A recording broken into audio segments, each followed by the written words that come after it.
আসসালামু আলাইকুম। Class 9-10 SSC 2026 এবং 2027 পরীক্ষার্থীদের জন্য আজকে শেখাবো কমপ্লেক্স সেন্টেন্স থেকে সিম্পল সেন্টেন্স করার নিয়ম। আমি 5টি বাক্য সমাধান করে দিব ইনশাল্লাহ, যাতে করে তোমরা বুঝতে পারো। 1 নম্বর বাক্য, Unless one enjoys the beauty of a moonlit night, one cannot explain it properly. এটাকে সিম্পল করতে হবে। আচ্ছা, unless one enjoys the beauty of a moonlit night, এখানে একটা বাক্য, একটা ক্লোজ আনলেস দিয়ে শুরু হয়েছে। One can not explain it properly,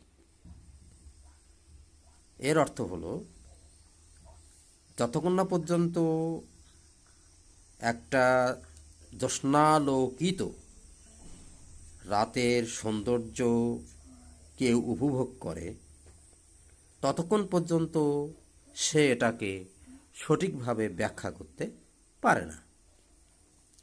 তাহলে আনলেস থাকলে আমরা সিম্পল যখন করব তখন উইদাউট দিয়ে একটা ক্লজকে আমরা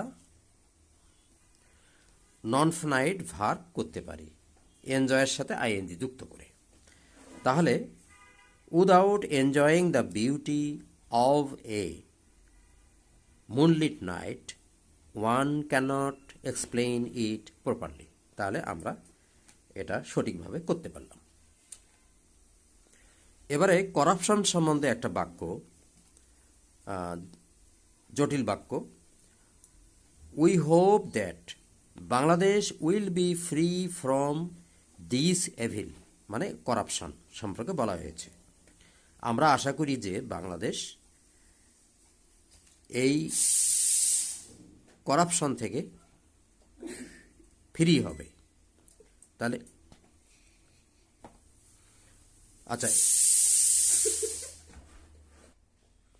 আচ্ছা, এখানে উই হোপ দ্যাট, আমরা আশা করি যে, এটা একটা close. Bangladesh will be free from this evil, Bangladesh এই এভিল থেকে, এই করাপশন থেকে, এই যে দুর্নীতি আছে, পাপ আছে, মন্দ কাজ আছে, সেটা থেকে মুক্ত হবে। আচ্ছা, তাহলে আমরা এটা করতে পারি দুভাবে। প্রথমে আমরা এই যে হোপ, যে ভার্ব আছে, এই হোপ ভার্বটাকে আমরা করতে পারি হোপফুলি। তাহলে hopefully Bangladesh will be free from this evil, এটা এভাবে করা যায়, সাবজেক্ট উই থাকবে না। আচ্ছা, আর একভাবে করা যায়, we hope Bangladesh to be free, মানে উইল বি দিলে আলাদা একটা ভার্ব হয়ে গেল, আর Bangladesh to be free from this evil, এটা করলে আমরা এই বাক্যটা করতে পারি, সিম্পলে পরিণত করতে পারি। আচ্ছা, 3 নম্বরে, we can grow more crops if we can make the best use of rain, বৃষ্টির যদি সদ্ব্যবহার করতে পারি তাহলে আমরা আরও অধিক ফসল উৎপাদন করতে পারি। এটাকে সিম্পল করতে হবে। তাহলে দুটা ক্লোজ আছে, we can grow more crops, আর ইফ থাকলে if we can make the best use of time. আচ্ছা, তাহলে ইফ থাকলে বাই ইউজ করতে হবে। বাই ইউজ করে একটা ভার্বকে আমরা আইএনজি যুক্ত করলেই কিন্তু নন ফিনাইট ভার্ব হয়ে গেল, তখন আমরা কিন্তু এটাকে করতে পারি। তাহলে আমরা কিভাবে করতে পারি? By making the best use of rain we can grow crops. তাহলে by making the best use of rain, এটা non finite verb, non finite clause হয়ে গেল। এটা আলাদা কোনো বাক্য বা আলাদা কোনো ফাইনাইট বাক্য হলো না। উই ক্যান গ্রো ক্রপস, এটা করলে আমরা করতে পারি।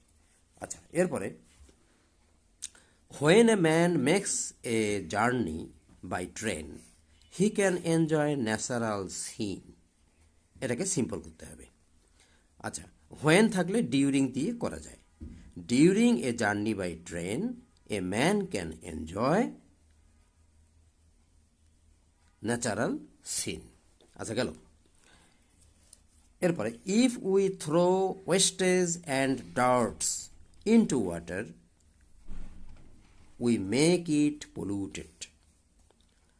যদি আমরা আবর্জনা এবং ময়লা পানিতে ফেলি তখন আমরা এটাকে দূষিত করে ফেলি। এটাকে সিম্পল বানাতে হবে। তাহলে ইফ থাকলে বাই দিয়ে করা যায়। By throwing wastage and dirts into water we make it polluted. তাহলে আশা করি তোমরা বুঝতে পেরেছ এই 5টি বাক্য। তোমরা কমপ্লেক্স থেকে সিম্পল করার যে নিয়ম আমি শিখিয়ে দিলাম তোমরা সেটা রপ্ত করবে এবং আরও অন্যান্য কমপ্লেক্স টু সিম্পল করা তোমাদের জন্য সহজ হবে। আজ এ পর্যন্ত। ধন্যবাদ। খোদা হাফেজ।